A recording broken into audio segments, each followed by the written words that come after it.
زیب مسند صدارت گلے سرسب گلشن سادات فیضیاب فیضان حضور سیدی ضیاء الحکومت پیر طریقت رابر شریعت جناب حضرت علامہ مولانا سید محمد معین الدین شاہ صاحب دامت فیوضکم العالیہ، خطیب شہید برادر کبیر مخدوم و محترم فضیلت مآب جناب حضرت علامہ مولانا قاری غلام سرور مجددی صاحب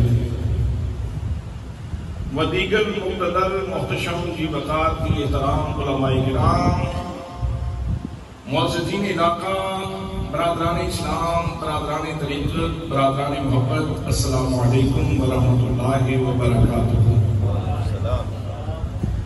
آج کی یہ نور بدامہ سعادت افروز محفل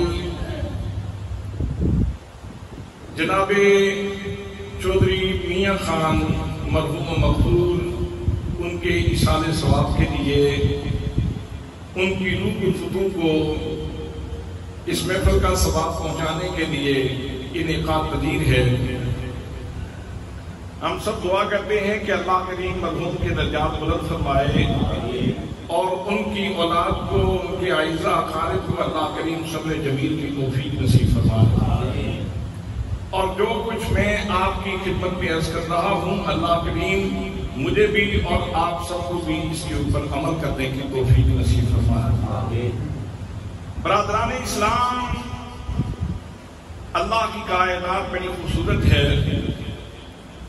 ہر طرف اللہ کریم نے اپنی قدرت کی ندرت کاری فرمائی ہے۔ اگر کسی درخت کے ایک پتے کو بھی آپ دیکھیں تو اس کے اوپر بھی اللہ کی معرفت کے پورے دفتر کھلے ہوئے ہیں۔ بے شک بے شک۔ اور صاحبان بصیرت کیا اٹھتے ہیں، روشن جمال یار سے ہے انجمن تمام، روشن جمال یار سے ہے انجمن تمام۔ جس چیز کو آپ دیکھیں اس میں سے اللہ کی قدرت کا جلوہ نظر آتا ہے۔ بے شک بے شک۔ لیکن اس بھری کائنات میں اللہ کریم نے جس مخلوق کے اوپر اپنا حسن بہت زیادہ نچھاور کیا ہے اس کو حضرت انسان کہا جاتا ہے۔ بے شک۔ یہ اتنا خوبصورت ہے کہ اللہ کریم نے اس کی بیوٹی کی بات کرنے سے پہلے، اس کے حسن کی بات کرنے سے پہلے، اس کی جمالیاتی ثروتوں کی بات کرنے سے پہلے اور اس کی حسن تقویم کی بات کرنے سے پہلے اللہ کریم نے 4 قسمیں اٹھائی۔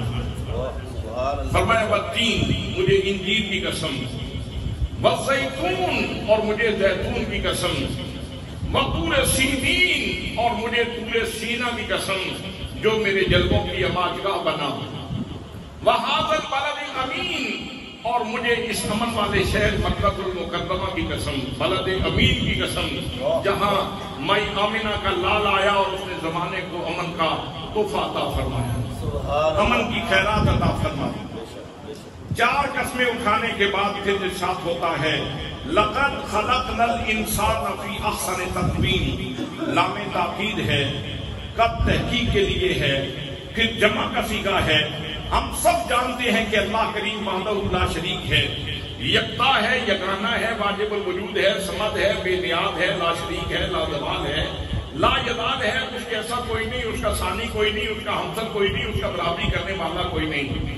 اللہ کریم کی ذات ہر قسم کے شرک سے منزہ ہے، مجلہ ہے، مذکرہ ہے، مصفہ ہے، معرہ ہے، منزہ ہے، مبرہ ہے، پاک ہے۔ باوجود وحدہ لا شریک ہونے کے اپنے لیے جمع کا صیغہ استعمال فرمایا۔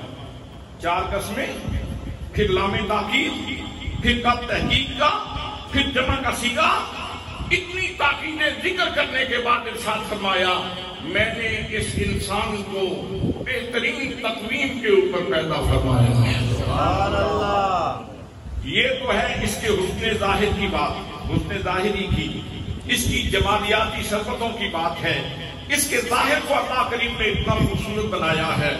حضرات، جب حسن باطنی کی بات کی جائے تو اس انسان کو اللہ کریم نے حسن باطنی کا خزانہ بھی عطا فرمایا ہے، لیکن وہ اس کے کسب کے اوپر ڈال دیا، وہ ویسے نہیں عطا فرمایا۔ وہ اس کے کسب کے اوپر ڈال دیا ہے، اور ہر نبی کو اللہ کریم نے حسن کا خزانہ دے کر کے بھیجا ہے، اور مخلوق کو نبیوں کی طرف متوجہ کیا ہے، ان سے خیرات لو اور اپنے باطن کو خوبصورت بنا دو۔ سبحان اللہ۔ جن لوگوں نے جناب آدم علیہ السلام کو مانا ان کا باطن حسین ہو گیا، بے شک۔ جنہوں نے حضرت ابراہیم علیہ السلام سے خیرات دی وہ خیرات ابراہیم سے خوبصورت ہو گئے۔ بے شک۔ اگر بات سمجھ آ رہی ہو سبحان اللہ کہہ دیں، مجھے کوئی اعتراض نہیں۔ سبحان اللہ۔ جن لوگوں نے جناب موسیٰ علیہ السلام سے استفادہ کیا ان کا باطن ان کے فیض سے خوبصورت ہو گیا۔ جنہوں نے حضرت عیسیٰ علیہ السلام سے استفادہ کیا ان کا باطن فیض عیسوی سے خوبصورت ہو گیا۔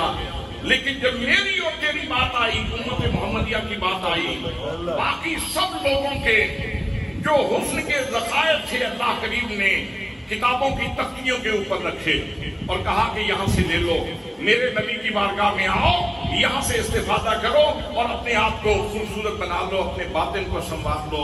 لیکن جب امت محمدیہ کی باری آئی تو اللہ کریم نے میرے اور آپ کے باطن کو خوبصورت بنانے کے لیے جو خزانہ عطا فرمایا ہے وہ تختیوں کے اوپر نہیں رکھا، بلکہ اللہ فرماتا ہے فَإِنَّهُ نَزَّلَهُ عَلَىٰ قَلْبِكَ، محبوب میں نے تیری امت کا جو باطن سنوارنے کا خزانہ ہے جسے قرآن کہتے ہیں وہ میں نے آپ کے قلب منیر کے اوپر نازل کیا، قلب مصطفیٰ کے اوپر نازل کیا ہے۔ سبحان اللہ۔ سینہ مصطفیٰ کے اوپر نازل کیا ہے۔ مجھے سمجھانے کی زیادہ محنت نہیں کرنے پڑے گی، اس لیے کہ آپ جانتے ہیں کہ علی چک کا پانی ہو تو اس کی کیا پوزیشن ہے اور اگر زمزم ملے تو اس کی کیا پوزیشن ہے۔ میرے دوستوں، میرے بھائیوں، علی چک سے بھی پانی پیتے ہو، لالا موسیٰ کا پانی بھی روزانہ استعمال کرتے ہو، لیکن جب بھی پانی پیتے ہو تو بیٹھ کے سکون سے پانی پیتے ہو۔ لیکن اگر اسی مجلس میں کوئی بندہ زمزم کا کین لے کے آ جائے اور پلانا شروع کر دے تو حضرات محترم، اس مجلس میں جو بوڑھا ترین انسان ہے، جس کی عمر سب سے زیادہ ہو، جس کے لیے کھڑا ہونا مشکل ہو، وہ بھی کسی بچے کو، کسی نوجوان کو، کسی ساتھی کو قریب کرے گا، ذرا قریب ہونا، اس کے کندھے کے اوپر ہاتھ رکھے گا اور ہاتھ رکھ کے منہ کعبے کی طرف کرے گا اور پھر پتہ نہیں کتنی دعائیں کرے گا۔ دعائیں کرنے کے بعد پھر منہ سے پانی لگائے گا۔ میں نے پوچھا بڑے میاں یہ کیا معاملہ ہے، آپ کے گھٹنوں میں تو درد ہے، آپ توڑ کے کھڑے نہیں ہو سکتے، تو آپ نے اتنا تکلف کیوں کیا؟ وہ کہے گا مولانا بات یہ ہے، یہ عام پانی لالا موسیٰ علی چک کا پانی تو نہیں تھا، یہ تو وہ پانی ہے نا جس پانی نے جناب اسماعیل علیہ السلام کے قدموں کے بوسے لیے، اس لیے اس کی نسبت مجھے مجبور کر رہی تھی کہ میں اٹھ کے بڑے ادب کے ساتھ اس پانی کو پیتا۔ اگر جناب اسماعیل کے قدموں سے لگنے والا ہو پانی ہو اور جناب اسماعیل کے قدموں کو چوم لے تو اس کے لیے اتنا احترام ہے، اور ادھر کلام الہی ہو اور سینہ مصطفیٰ سے مل رہا ہو۔ ذاتی حیثیت یہ ہے چیز کی کہ وہ اللہ کا کلام ہے، اللہ کا کلام ہے، اور پھر سینہ مصطفیٰ سے مل رہا ہے، اور پھر جس نے فکر مصطفیٰ کا سفر کیا، ذہن مصطفیٰ کا سفر کیا، زبان مصطفیٰ کو چوما اور پھر لب مصطفیٰ کو چوم کر حضرت صدیق اکبر تک پہنچا، جناب شیر خدا تک پہنچا، جناب خلیجۃ الکبریٰ تک پہنچا، حضرت زید بن حارثہ تک پہنچا، صحابہ کرام تک پہنچا، اہل بیت اطہار تک پہنچا، پھر تابعین تک پہنچا، پھر آگے تبع تابعین تک پہنچا، اور پھر چلتے چلتے ہم سب کے سینوں تک پہنچا۔ سبحان اللہ۔ جتنی جس کو لذت ملی اتنی اس نے کیمپ میں ڈوب کے بات کی۔ اللہ کی محترم کھڑی شریف میں جب یہ فیض پہنچا، حضرت عارف کھڑی بولے، فرماتے کچھ سواد نہ مصری اندر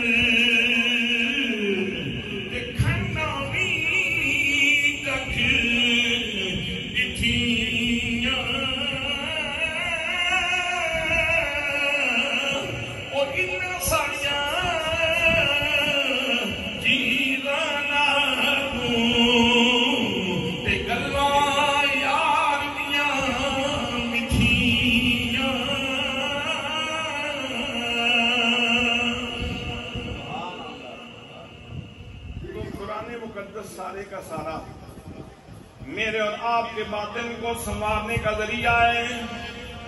حضرات محترم، پروردگار عالم نے ارشاد فرمایا خلق الموت والحیات لیبلوکم ایکم احسن عملا.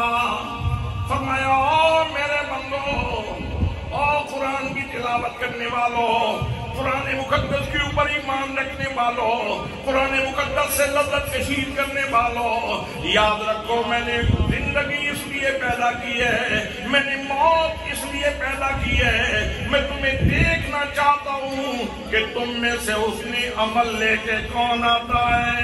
سبحان اللہ. اس کا مطلب یہ ہے کہ ہم نے کہیں جانا ہے. بے شک ہم مسافر ہیں. بے شک ہم مسافر ہیں. بولے نا ہم مسافر ہیں.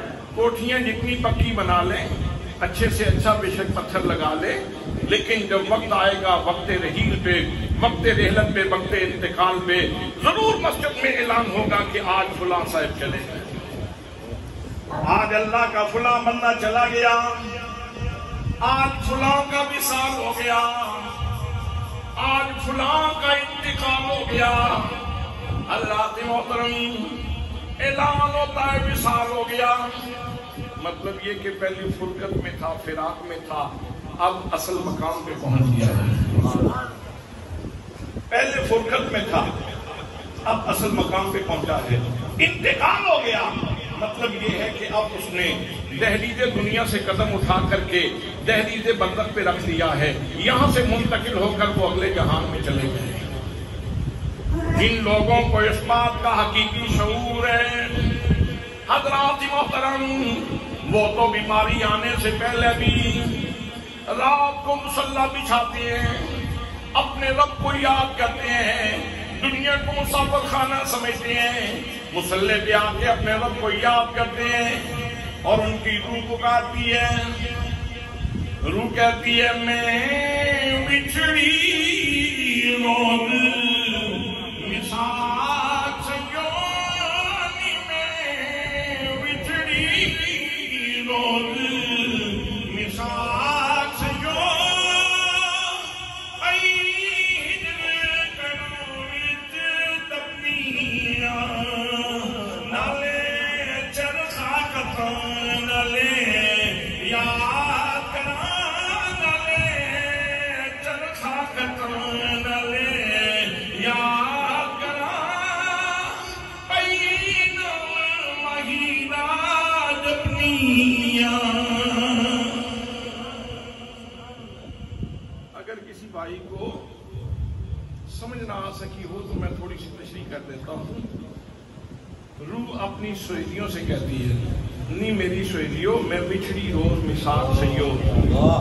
وہ جب یوم الست کو اللہ نے فرمایا تھا نا کیا میں تمہارا رب نہیں، اور پھر اپنی بارگاہ سے فارغ کیا اور کہا کہ انتظار کرو اپنی باری پہ، تم نے دنیا میں جانا ہے. میں بچھڑی روز مساق سیو پئی ہجر کڑا میں تپنیاں، جیسے کڑا میں پکوڑا سموسا جل رہا ہوتا ہے ایسے اس کے فراق میں جل رہی ہوں.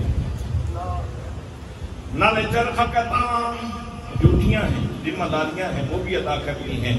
نہ چرخا کتان نہ یاد کراں پئی نام ماہیدہ جبنی. معمولات حیات بھی چل رہے ہیں، زندگی کا تسلسل بھی چل رہا ہے، اور ساتھ ساتھ اللہ کا ذکر بھی چل رہا ہے. کہیں سبحان اللہ، پیار سے کہیں سبحان اللہ. معمولات زندگی بھی جاری ہیں اور ساتھ ساتھ اللہ کا ذکر بھی. حضرات محترم میں آپ کو دن کے اس وقت ٹائم ہے 10:44 ہوئے ہیں. میں آپ کو یہ شعر سنا رہا ہوں، حقیقت میں اس وقت کا شعر نہیں ہے، یہ پچھلی رات کا شعر ہے. 4 بجے کا وقت ہو، بندہ اکلا ہوئے، تھلے مسلح ہوئے، دیکھن والا اللہ ہوئے، بے شک ستیا سارا محلہ ہوئے. اس وقت روح پکارے، آنسو نکل رہے ہوں، روح پکار رہی ہوں میں بچھڑی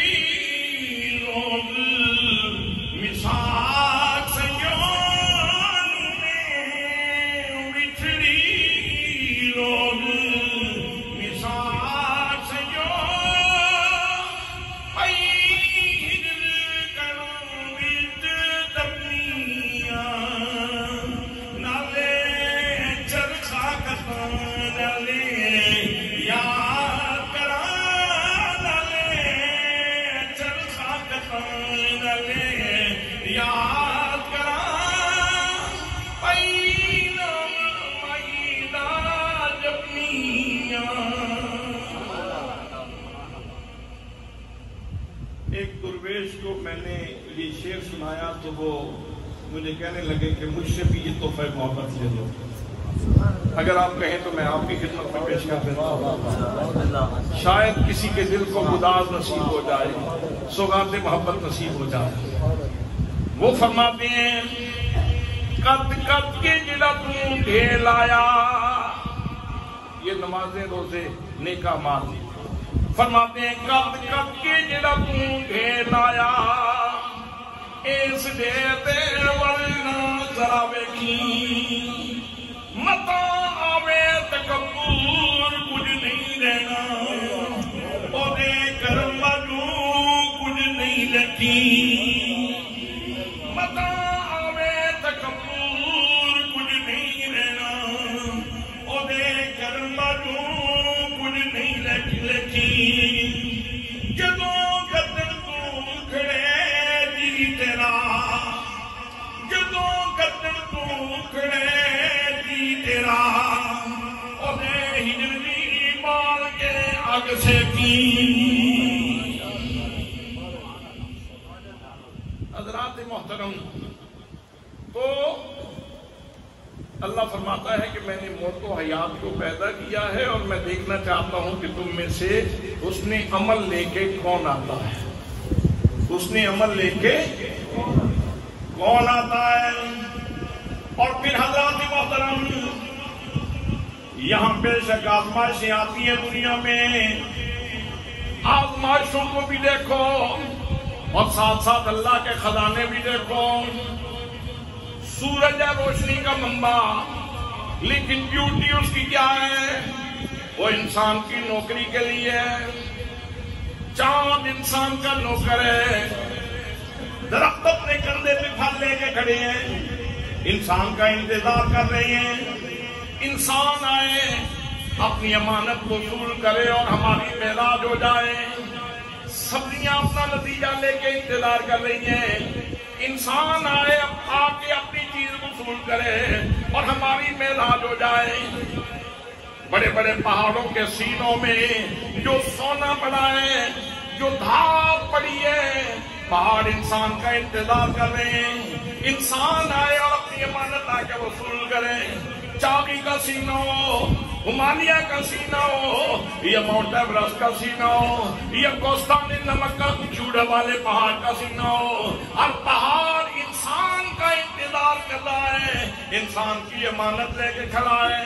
حضرات محترم, یہ ساری چیزیں اللہ کریم نے انسان کی خدمت کے لیے پیدا کی ہیں اور انسان سے فرمایا میں نے تجھے کائنات کا دلہا بنایا ہے, ہر چیز تیری خدمت کے لیے پیدا کی ہے اور تجھے میں نے اپنے لیے پیدا کیا ہے تاکہ تو میری بارگاہ میں سجدہ بندگی ادا کرے. اپنے ماتھے کو میری بارگاہ کے سجدوں سے روشن کرے اور آباد کرے. آپ نے کبھی دیکھا ہے کہ سورج 15 منٹ لیٹ ہوا ہو؟ چاند کبھی اپنے شیڈول سے لیٹ ہوا ہو؟ رویت ہلال کمیٹی والوں کو نظر آئے یا نہ آئے وہ الگ کہانی. یہاں اعلان لیٹ ہو تو یہ رویت ہلال کمیٹی کا قصور ہو سکتا ہے یا ان کا کمال ہو سکتا ہے. حضرات محترم, چاند اپنی ڈیوٹی پہ, سورج اپنی ڈیوٹی پہ, درخت اپنی ڈیوٹی پہ, سبزیاں اپنی ڈیوٹی پہ, ہر چیز اپنی ڈیوٹی پہ ہے اور انسان کی خدمت کر رہی ہے. انسان ہے کہ غفلت کا شکار ہے, ابھی اس کو فرصت نہیں کہ خدا کی بارگاہ میں سجدہ کر سکے. جب پوچھا جاتا ہے کتنی نمازیں پڑھتے ہیں, جواب ملتا ہے 3 نمازیں پڑھتا ہوں, 2 نمازیں پڑھتا ہوں. جتنا کوئی وقت مل جائے گی اتنی پڑھ لوی دیا نہیں. تو میں نے پوچھا کہ کبھی ناشتہ بھی مس کیا ہے, کبھی دوپہر کا کھانا بھی مس کیا ہے, کبھی شام کا کھانا بھی چھوڑا ہے؟ تو میں نے کہا ظلم تو اپنے آپ کے ساتھ کرتے ہو. نماز تمہاری روح کی غذا ہے, کھانا تمہارے جسم کی غذا ہے. جو اپنے آپ کے ساتھ انصاف کرتا ہے وہ نماز پڑھتا ہے, وہ اپنی روح کی غذا کا اہتمام کرتا ہے, اللہ کا ذکر کرتا ہے, درود پاک پڑھتا ہے. اور جو اپنے آپ کے ساتھ ظلم کرتا ہے وہ نماز چھوڑتا ہے. وہ درود پاک چھوڑتا ہے، وہ اللہ کے ذکر سے پہلے ہی کرتا ہے۔ اس لیے اگر اپنے آپ کے ساتھ انصاف کرنا چاہتے ہو تو نماز کے وقت پہ نماز پڑھو اور کھانے کے وقت پہ کھانا کھاؤ۔ تو حضرات اللہ فرماتا ہے موت و حیات کو اس لیے پیدا کیا تاکہ ہم آزمائیں، تاکہ میں آزماؤں کہ تم میں سے اچھے عمل والا کون ہے۔ بولے تو صحیح بھئی، اچھے عمل والا اچھے عمل والا کون ہے؟ تو اب لیبلوکم، یہ جو الفاظ ہیں یہ دلالت کر رہے ہیں اس بات کے اوپر کہ ہم امتحان میں ہیں۔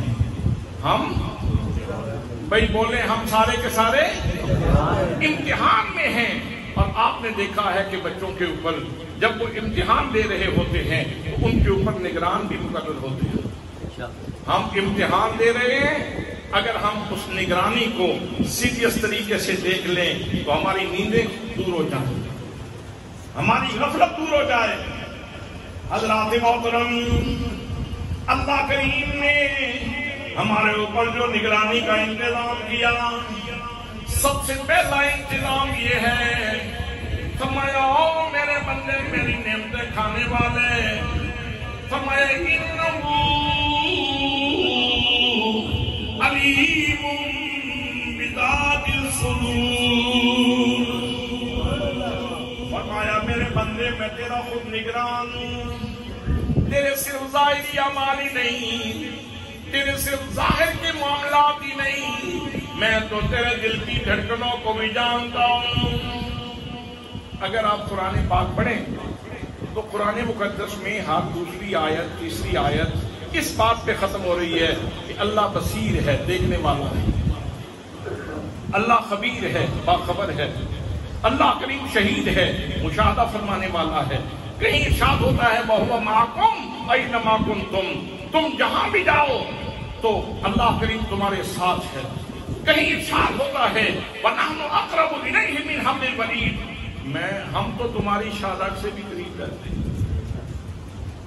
تو قرآن مقدس میں اتنی دفعہ یہ کہنا کہ میں تمہارے اعمال کو جانتا ہوں، میں تمہاری کرتوتوں کو جانتا ہوں، میں تمہاری صبح کو جانتا ہوں، میں تمہاری شام کو جانتا ہوں، میں تمہاری خلوت کو جانتا ہوں، میں تمہاری جلوت کو جانتا ہوں، میں تمہارے سفر کو جانتا ہوں، میں تمہارے حضر کو جانتا ہوں، میں تمہاری زندگی کے نشیب کو جانتا ہوں، فراز کو، میں تمہاری زندگی کی ہر لمحے کو جانتا ہوں۔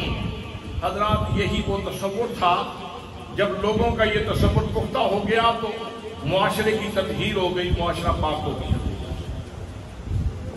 قرآن مقدس کے اندر یہی پیغام،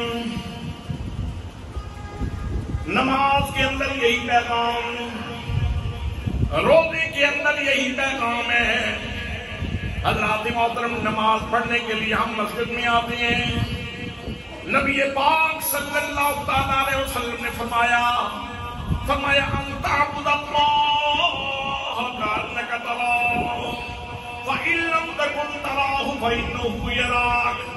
فرمایا جب نماز پڑھنے کے لیے آتے ہو تو یوں کھڑے ہونے کی کوشش کرو جیسے میں اپنے رب کو دیکھ رہا ہوں۔ سبحان اللہ۔ اور اگر یہ تصور نہ بن سکے تو کم از کم اتنا تصور تو رکھو کہ میرا رب مجھے دیکھ رہا ہے، میرا رب مجھے۔ اب اس سے یہ حقیقت بھی کھل گئی کہ نماز کیا ہے، یہ اس کو دیکھنے کا ایک بہانہ ہے، بشرطے کہ انسان کی کثافتیں دور ہو جائیں، غلاظتیں دور ہو جائیں۔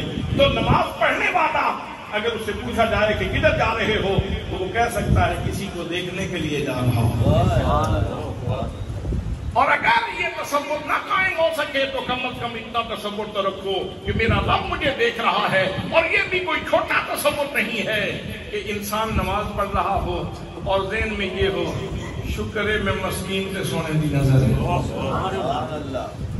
شکر ہے میں مسکین تے سونے دی نظر ہے۔ نماز مشق ہے اللہ کو دیکھنے کی یا اللہ کریم کی نگاہ میں آنے کی۔ حضرات محترم، روزے میں بندہ صافی کوٹھڑی میں بھی ہو، مشروبات موجود ہوں، مطلوبات موجود ہوں، کھانے پینے کا سامان موجود ہو، لیکن ہاتھ نہیں بڑھاتا۔ پیاس بھی لگی ہے، بھوک بھی لگی ہے، کیوں نہیں بڑھاتا؟ اس لیے کہ گھر والے تو نہیں دیکھ رہے ہیں، لیکن جس کے لیے روزہ رکھا ہے وہ تو دیکھ رہا ہے۔ نماز نے کہا اللہ دیکھ رہا ہے، روزے نے کہا اللہ دیکھ رہا ہے، حضرات قرآن نے کہا کہ اللہ دیکھ رہا ہے۔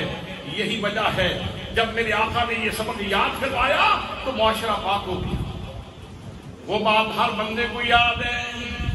ایک خاتون اپنی بیٹی سے کہہ رہی تھی، میرے بیٹے دودھ لینے والے کا وقت ہو رہا ہے، دودھ میں پانی ملا دو۔ بیٹی کہنے لگی اماں نانا یہ کام نہیں کروں گی، اس لیے کہ امیر المومنین فاروق اعظم نے منع کیا ہوا ہے۔ ماں کہنے لگی میری بچڑی فاروق کون سا دیکھ رہا ہے، تم دودھ میں پانی ملا دو۔ تو آگے سے بیٹی کہنے لگی میری اماں امیر المومنین تو نہیں دیکھ رہا، اس کا خدا تو دیکھ رہا ہے۔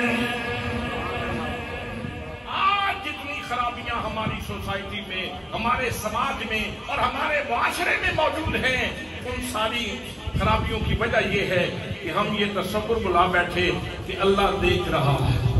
اللہ بولے تو صحیح، بہت بڑے انسان ہوں گے آپ لیکن اللہ سے بڑے تو نہیں ہیں۔ اللہ سارے بولیں اللہ، اسی لیے تو سارے کا سارا اہتمام کیا گیا ہے میاں خان صاحب کے اس ختم شریف کے موقع پہ کہ ہم سب کو یہ بات یاد ہو جائے کہ اللہ مجھے دیکھ رہا ہے۔ حضرات محترم شارٹ کرتا ہوں، وقت قلیل ہے۔ پہلی نگرانی اللہ کی ہے، اللہ کریم ہمیں دیکھ رہا ہے۔ کاش کہ یہ تصور پختہ ہو جائے، کاش کہ یہ بات پکی ہو جائے تو انسان بہت ساری کثافتوں سے، بہت ساری غلاظتوں سے بچ جائے۔ اور بھی بہت سارے اسباق ہیں لیکن میں شارٹ کر رہا ہوں۔ دوسری نگرانی یہ ہے کہ اللہ کریم نے ہمیں محبوب ایسا عطا فرمایا ہے جو سارے جہانوں کے لیے رسول ہے اور سارے جہانوں کو دیکھ رہا ہے۔ حضرات محترم یہ تو گھوسلہ نہیں ہے، یہ خانہ دار بات نہیں ہے، میری طرف سے گھڑی ہوئی بات نہیں ہے۔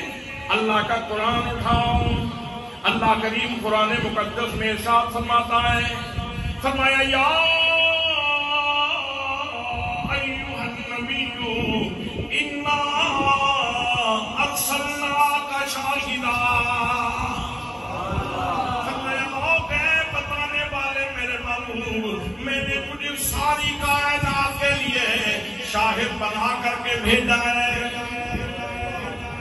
اور شاہد وہ ہو سکتا ہے جو زندہ بھی ہو، جو جانتا بھی ہو، جو سمجھتا بھی ہو، تب جا کے شہادت دی جا سکتی ہے۔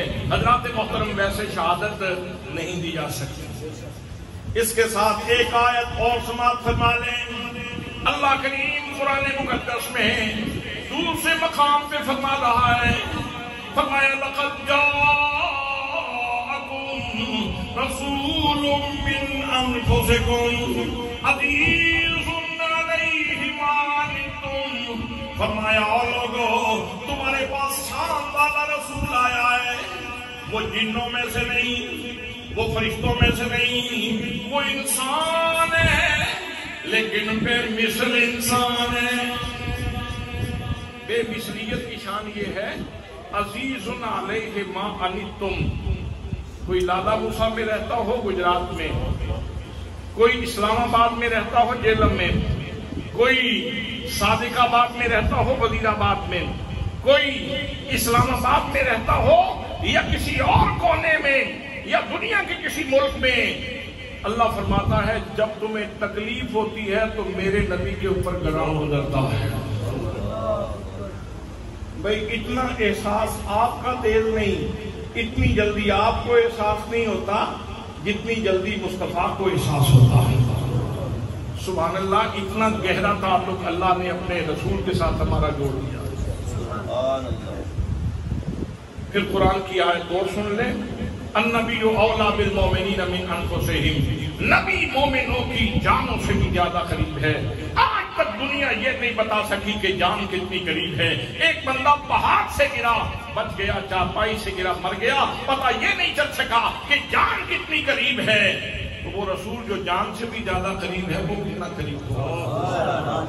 سبحان اللہ سبحان اللہ سر عرش پر ہے تیری گزر. امام عاشقاں امام عارفاں اعلیٰ حضرت فاضل بریلوی رحمۃ اللہ. سر عرش پر ہے تیری گزر دل فرش پر ہے تیری نظر. ملکوت ملک میں کوئی شے نہیں وہ جو تجھ پہ عیاں نہیں. حضرات آج کے دور میں یہ مسئلہ سمجھنا آسان ہے. کسی دور میں مشکل تھا, آج کے دور میں آسان ہے. گوگل میپ پہ کبھی آپ نے راستہ تلاش کیا ہے؟ راستہ نہ مل رہا ہو تو گوگل میپ کے اوپر راستہ مل جاتا ہے. اور میپ کتنے راستے بتاتا ہے؟ چھوٹے بڑے سارے راستے بتا دیتا ہے. کمپیوٹر سارے راستے بتا دیتا ہے. آپ اسلام آباد میں ہوں, آپ راول پنڈی میں ہوں, آپ جیلم میں ہوں گجرات میں, آپ نالا موسیٰ میں ہوں کھاریاں میں, آپ لاہور میں ہوں, جہاں بھی ہیں گوگل میپ آپ کو راستہ بتا دیتا ہے. ایک بندے کو نہیں, ایک ہی وقت میں ایک ہی سیکنڈ میں لاکھوں لوگوں کو راستہ بتایا جا رہا ہے. ہوتا ہے کہ نہیں بھئی؟ راستہ ملتا ہے کہ نہیں؟ جو بابے بوڑھے ہیں ان کو شاید پتہ نہ ہو, لیکن نوجوان کو جانتے ہیں. حضرات انسان نے انسان کی چھیڑ چھتاپ عقل میں یہ مارکہ آرائی کی اور ایسی چیز ایجاد کر لی کہ لاکھوں لوگوں کو ایک ہی وقت میں راستہ دکھایا جا رہا ہے. اگر انسان کی عقل یہ مارکہ آرائی کر سکتی ہے, اللہ کریم اپنے محبوب کو بھی یہ قوت کرسی عطا فرما سکتا ہے. اس کے اوپر ایک حدیث سماعت فرمائیے. جامع ترمذی میں حدیث پاک موجود ہے. جب کوئی بیوی اپنے خامن سے جھگڑتی ہے, نبی مقدم صلی اللہ تعالیٰ علیہ وسلم فرماتے ہیں جب کوئی زمین کے اوپر بیوی اپنے خامن سے جھگڑتی ہے تو وہ حور جو اللہ کریم نے اس مرد کو عطا فرمانی ہے, وہ جنت میں بیٹھی ہوئی وہ یہ کہتی ہے او اللہ کی بندی کیوں اس کو ستا رہی ہو, یہ تو 4 دنوں کا تیرے پاس مہمان ہے, پھر یہ ہمارے پاس آ جائے گا. جنت میں بیٹھنے والی حور, صدقے جاؤں مصطفیٰ کی نظر کے, جو ادھر کے جھگڑے کو بھی دیکھ رہے ہیں ادھر کے اعلان کو بھی سن رہے ہیں. حور کہتی ہے اس سے تو لڑ رہی ہے, جھگڑ رہی ہے, یہ تو 4 روزہ تیرے پاس مہمان ہے, پھر یہ ہمارے پاس آ جائے گا. اگر حور جنت میں بیٹھ کر زمین کا نقشہ دیکھ سکتی ہے تو میرے آقا مدینے میں تشریف فرما ہو کر ساری کائنات کا مشاہدہ فرما سکتے ہیں. اب آپ کہیں گے وہ جی قبر ہے تو قبر کے اندر تشریف فرما ہے, تو آپ مجھے یہ بتائیں کہ جب فون کرتے ہیں اس کے اوپر, موبائل کے اوپر ویڈیو کال کرتے ہو تو راستے میں کتنی دیواریں آتی ہیں؟ امریکہ میں گفتگو کرنے والوں, اپنے بھائی سے گفتگو کرنے والوں اور اپنے دوست سے بات کرنے والوں, کتنی دیواریں راستے میں آئیں, کتنے درخت راستے میں آئے. کوئی درخت رکاوٹ بنا؟ کوئی اونچ, کوئی نیچ, کوئی پانی, کوئی چیز حجاب نہیں بنتی. ساری دیواریں راستے سے ہٹ جاتی ہیں اور پیچھے والی تیرے بھائی کے پیچھے جو دیوار ہے وہ کھڑی ہے, وہ تجھے نظر آتی ہے, اس کا گلاب بھی نظر آتا ہے.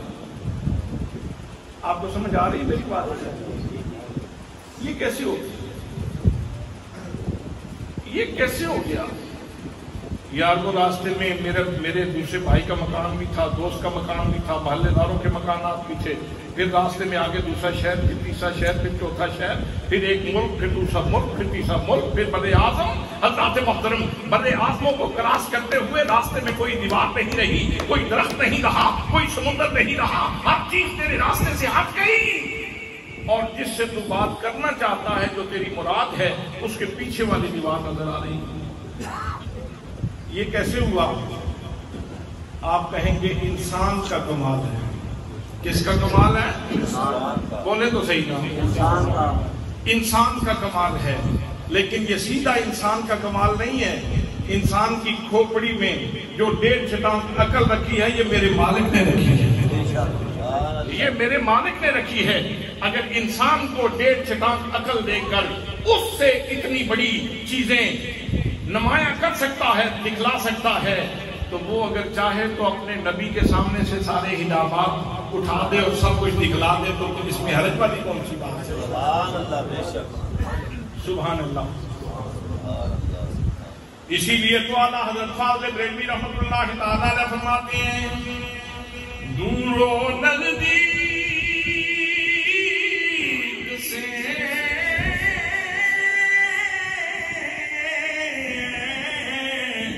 سننے والے وہ کان لالے کرامت پہ لاکھوں سلام مصطفیٰ جانے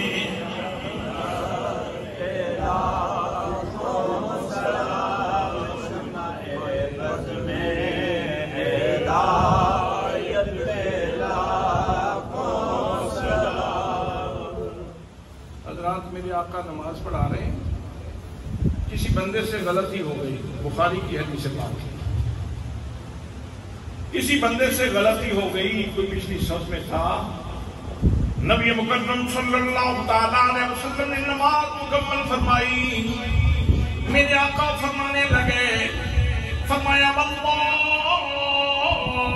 ما یبقى علی رکوعکم ولا خشوعکم، فرمایا میرا پیچھے نماز پڑھنے والوں کان کھول کے سن لو، میں تمہارے رکوع کو بھی جانتا ہوں اور میں تمہارے دل کی خشوع کو بھی جانتا ہوں۔ کوئی بندہ ہے جو اپنا خشوع اپنی ہتھیلی پہ رکھ کے ذرا دوستوں کو دکھلا دے؟ تھوڑا سا نکال کے دکھائیں، ذرا اپنی ہتھیلی پہ رکھیں، خشوع جو دل کے اندر ہے وہ نکال کے ذرا دکھائیں، زمانے کو نہیں ہو سکتا۔ تو حضرات محترم، اس کا مطلب یہ ہے کہ عام لوگوں کے لیول پہ رکھ کے نبی کو قیاس نہیں کرنا چاہیے۔ اسی لیے تو پیار والے کہتے ہیں، اے میرا دل لوگی تیرے نال سونیا۔ میں اس معاملے میں آج میں نے کسی بھائی کو بھی معاف نہیں کرنا۔ اگر تو بات غلط ہے تو اٹھ کے کھڑے ہو جائیں، کہیں کہ یہ بات غلط ہے، اور اگر بات ٹھیک ہے تو کوئی مسلمان بھی چپ نہیں رہے، سب میرے ساتھ مل کے پڑھے اور ذوق سے پڑھے۔ اے میرا دل لوگی تیرے نال سونیا، اے میرا دل لوگی تیرے نال سونیا، اے میرا دل لوگی تیرے نال سونیا، اے رب نے بنایا اے مثال سونیا، اے میرا دل لوگی اے میرا دل لوگی تیرے نال سونیا، اے میرا دل لوگی۔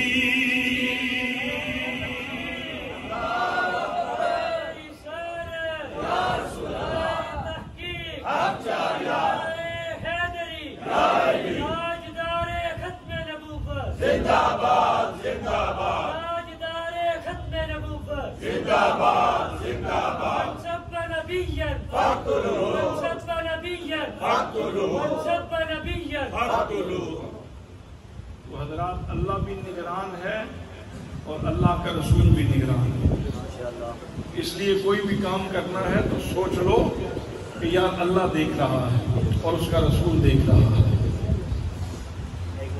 اللہ کا رسول دیکھ رہا ہے۔ سبحان اللہ۔ میں پانچواں نہیں سنا دیتا ہوں، میرے تو دل کی ٹھنڈک ہے، میرے تو دل کا سکون ہے، میں تو پھر کہوں گا، اے میرا دل لوگی تیرے نال سونیا،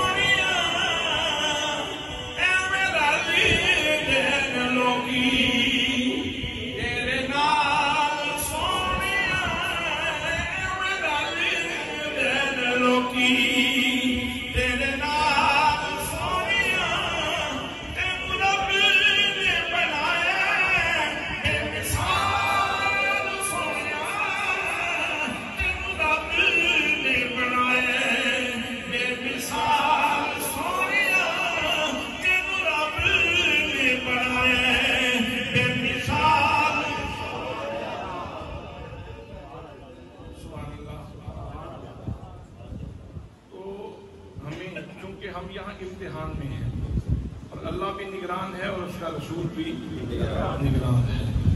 حضرات یہ دو نگرانیاں، اور تیسری نگرانی جب ندامت ہو، افسردگی ہو، وہاں پشیمانی ہو، پریشانی ہو، اس وقت سے ڈرو اور بچو۔ اور حضرات چوتھی نگرانی یہ ہے، چوتھی نگرانی یہ ہے، قرآن مقدس میں اللہ نے فرمایا یومئذ تحدث اخبارہا، زمین جس کے سینے پہ بندے نے اچھے کام بھی کیے اور برے بھی، یہ زمین اپنی ساری کہانیاں بیان کر دے گی۔ اسی لیے میرے آقا نے فرمایا زمین تمہاری ماں ہے، اس کو اپنے اچھے اعمال کا گواہ بناؤ۔ سبحان اللہ۔ حضرت امیر المومنین سیدنا علی المرتضیٰ رضی اللہ تعالیٰ عنہ، آپ کا معمول مبارک تھا کہ جب مال آ جاتا آپ کے دور خلافت میں، پھر اللہ کے راستے میں دینا شروع کر دیتے۔ سبحان اللہ۔ جب سارا مال دے کے فارغ ہوتے، پھر 2 رکعت نماز نفل بیت المال کے حال میں پڑھتے، اور 2 رکعت نماز نفل پڑھنے کے بعد پھر یہ کہتے بیت المال کے در و دیوار گواہ رہنا، وہ مال جو اللہ کے نام پہ آیا تھا علی نے اللہ کے نام پہ دے دیا ہے، علی نے اللہ کے نام پہ دے دیا ہے۔ حضرات یہ ہمارے اوپر یہ نگرانی، چوتھی نگرانی، یہ چوتھی نگرانی ہے۔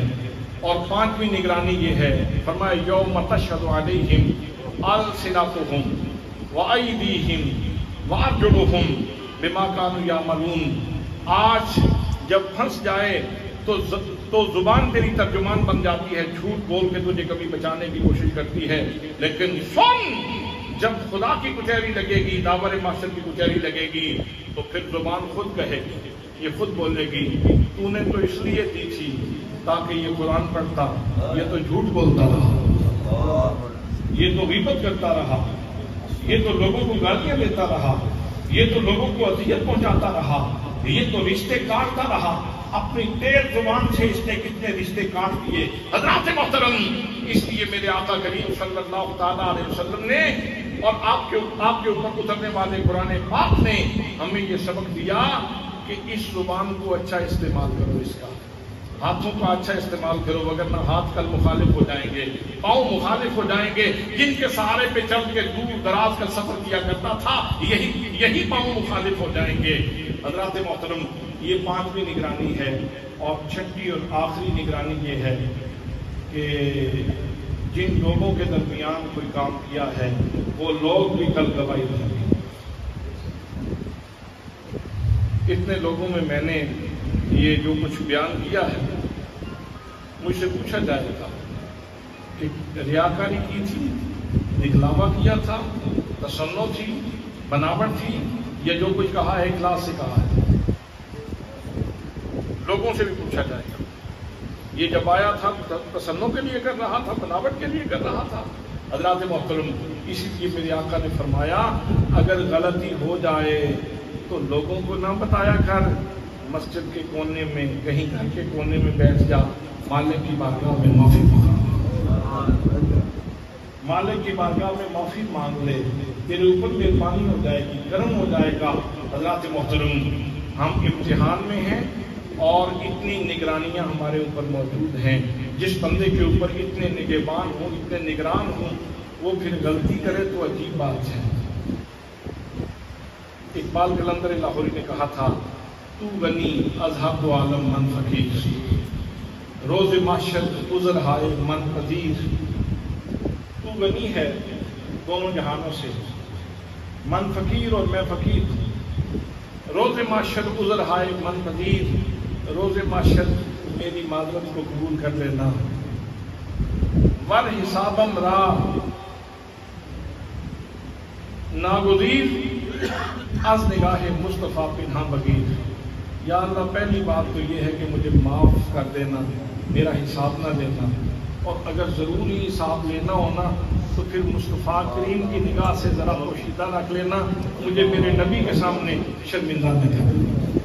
میں تو ساری زندگی ان کے نعرے لگاتا رہا، ان کے کلمے پڑھتا رہا، تو اگر میرا حساب کتاب ایسا ہو جائے تو پھر اپنے مصطفیٰ کی نگاہ سے ذرا مجھے ذرا بچا لینا تاکہ میں اپنے رسول کے سامنے شرمندہ نہ ہوں۔ حضرات محترم، دعا ہے کہ اللہ کریم ہمیں دونوں جہانوں کی شرمندگی سے محفوظ فرمائے۔ اسی پاک نبی کا یہ فرمان ہے، الجنت تحت اقدام الامہات، جنت ماں کے قدموں کے نیچے ہے۔ اسی نبی کا یہ فرمان ہے، الوالد باب الاوسط من ابواب الجنہ، والد جنت کا مین گیٹ ہے۔ بڑی سعادت مند ہے وہ اولاد جو اپنے بزرگوں کے جانے کے بعد ان کے لیے اس طرح کا اہتمام کرتی ہے۔ اب یہ صرف لنگر ہی نہیں ہوگا بلکہ اس کار خیر کے اوپر آپ سارے لوگ گواہ بھی بن گئے، آپ سارے لوگ گواہ بھی بن گئے ہیں۔ اور جب اتنے لوگ مل کے اللہ کے دربار میں ہاتھ اٹھا دیں تو اللہ آپ لوگوں کی زبانوں کے اوپر بھی وہ بڑا مہربانی فرما دیتا ہے۔ بندے جب دعا کرتے ہیں تو اللہ کریم معاف فرما دیتا ہے۔ اس لیے استغفار کا حکم ہے۔ اللہ کریم جو میاں خان صاحب کے زندگی کے سغائر و کبائر معاف فرمائے اور ان کو جنت الفردوس میں اعلیٰ مقام نصیب فرمائے۔ وما علینا الا البلاغ المبین۔